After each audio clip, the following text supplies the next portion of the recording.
O edifício aqui queda claro com seu color chamativo e desenho moderno. É um sonho para de dois departamentos que algum ano acaba de pedir uma melhor localidade para dar serviço. Pero não tarda muito que um sonho a transformar em pesadilla devido a diferentes situações que é impossível para trabalhar em edifício aqui. Entre o olor insuportável, departamento na maneira de DTI, departamento de saúde e deve fazer diferentes sondeios para averiguar se o edifício cumpre com normas de higiene e segurança. Essa que põe que os dois departamentos não mestra ubicar outro sítio. A nos atende que por passa por fim que o edifício de Dimas Dao e se há ele abre com uma história diferente.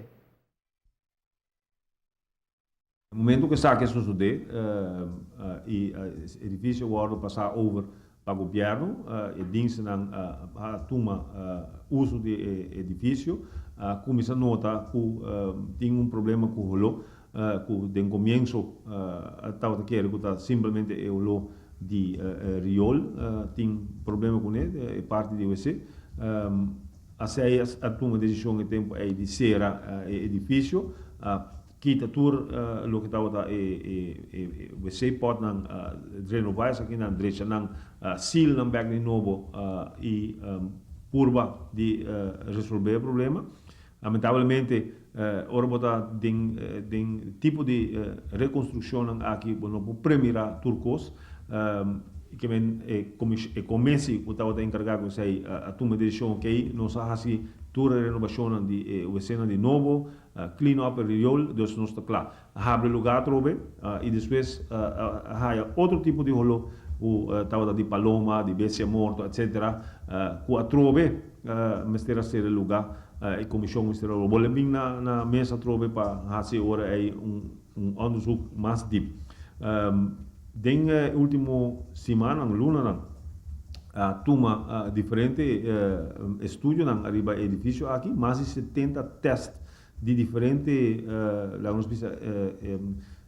índole abordo assim no edifício aqui, testam de aire, testam de água, testam que o doctor recomenda para como solucionar o problema. Fibers não que estava tendo de plafond para isolar, tudo isso aqui não agora kita limpeza não para equipe não profissional agora assim.